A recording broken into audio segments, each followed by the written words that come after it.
होता है वो देर सवेर भगवान फलीभूत करते हैं। मेरे को तिहाड़ जेल में जाने का भी संकल्प हो रहा है, सच बोलता हूँ। दोस्तों, लोग कहते हैं कि दिन में एक वक्त ऐसा आता है जब माँ सरस्वती हमारी जुबान पर आकर बैठ जाती है और हम जो भी कहते हैं वो बिल्कुल सच हो जाता है।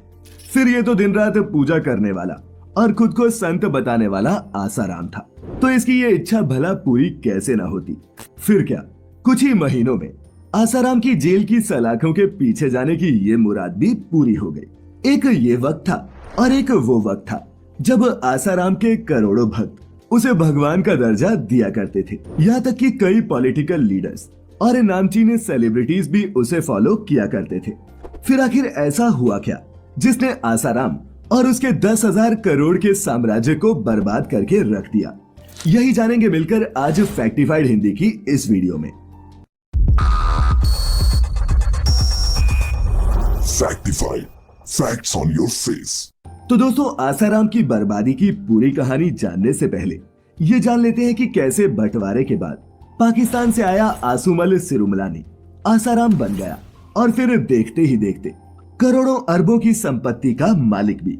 तो तारीख थी 17 अप्रैल 1941 और जगह पाकिस्तान का सिंध प्रांत का सांगड़ शहर। महगीबा और थाउमल सिरुमलानी के घर किलकारियां गूंजती हैं और परिवार वाले उस बच्चे का नाम आसूमल थाउमल सिरुमलानी रखते हैं।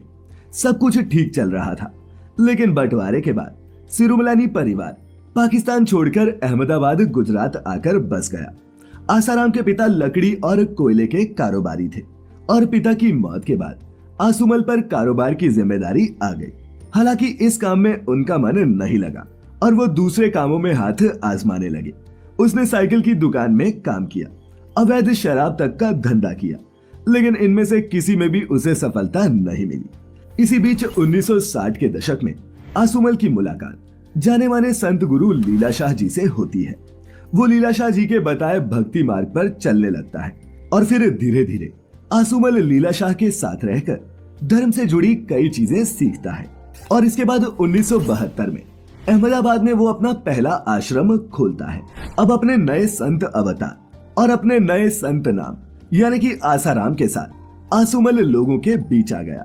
वो लगातार सत्संग करता रहा और लोगों को भक्ति मार्ग पर चलने के प्रवचन देने लगा। ऐसा करके वो धीरे धीरे लोगों के बीच पॉपुलर होता चला गया और कुछ ही वक्त में आसूमल आसाराम बापू बन गया। महज 4 दशकों में ही आसाराम का कद देश में इतना बढ़ गया कि वो करीब 10,000 करोड़ की संपत्ति का मालिक बन गया और इस वक्त देश भर में उसके 400 से ज्यादा आश्रम हो गए जो हजारों एकड़ में फैले थे। तो दोस्तों, यहाँ तक तो सब कुछ ठीक चल रहा था, लेकिन फिर आसाराम के दिन फिर गए। पहली बार आसाराम का नाम विवादों में तब आया जब उसके अहमदाबाद के आश्रम से 2 बच्चों की डेड बॉडी मिली। आरोप लगे कि आसाराम तांत्रिक है जिसने तांत्रिक अनुष्ठान के मकसद से इन दोनों बच्चों की बलि दी है। लेकिन तब आसाराम का कद बढ़ा और उसकी पहुंच इतनी ऊपर तक थी कि पुलिस ने आसाराम या फिर उसके आश्रम पर हाथ डालने की हिम्मत नहीं की और ये केस ठंडे बस्ते में चला गया। इसके कुछ वक्त बाद ही छिंदवाड़ा में एक और बच्चे की डेड बॉडी मिली। तब भी मामला नरबली का बताया गया, लेकिन केस दर्ज होने के बाद भी जांच आसाराम तक नहीं पहुंच पाई। तो दोस्तों, ये तो थे वो छोटे मोटे विवाद जो आसाराम के साथ जुड़े रहे। ऐसे कई विवाद हुए जिनसे आसाराम अपने रसूख के चलते बचकर निकल जाता था, लेकिन उसके पतन की सबसे अहम कड़ी अगस्त 2013 में शुरू हुई जब यूपी की रहने वाली एक नाबालिग लड़की ने अपने परिवार वालों के साथ दिल्ली में आसाराम के खिलाफ रेप की एफआईआर दर्ज करवाई। उसे 16 साल की लड़की ने बताया कि वो बाबा के ही गुरुकुल आश्रम में पढ़ती थी, लेकिन बाबा की उस पर नियत ऐसी फिसली कि आसाराम ने उसे जोधपुर आश्रम बुलवाकर उसके साथ कुकर्म किया। लड़की ने बताया कि उसके परिवार को ये कहकर जोधपुर बुलवाया गया कि उस पर भूत प्रेत का साया है जिसे आसाराम ही ठीक कर सकते हैं। इसके बाद पूजा के बहाने बाबा लड़की को एक कमरे में लेकर गया जहां उसके साथ उसने ये कुकर्म किया। अब चूंकि शिकायत आसाराम के खिलाफ थी तो ये बात मीडिया तक पहुंचने में भी वक्त नहीं लगा और देखते ही देखते ये खबर आग की तरह पूरे देश में फैल गई। फिर क्या था, इससे पहले कि पुलिस कुछ कर पाती, आसाराम अंडरग्राउंड हो गया।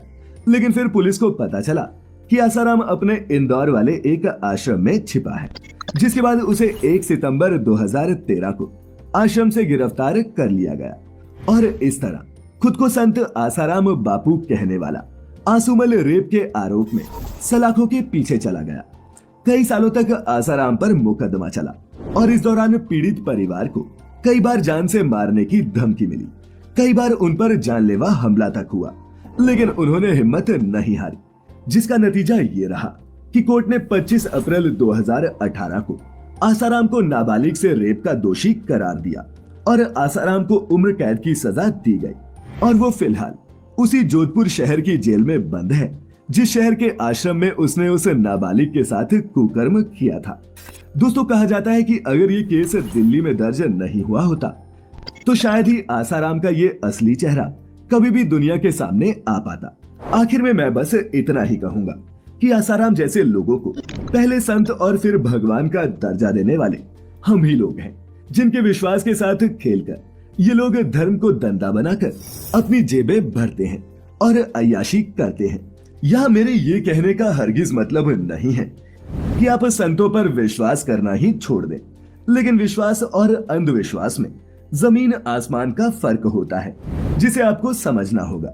आपकी इस पर क्या राय है, नीचे कमेंट करके जरूर बताएं और ऐसी ही सभी इंफॉर्मेटिव और इंटरेस्टिंग वीडियोस के लिए जुड़े रहे फैक्टिफाइड हिंदी के साथ।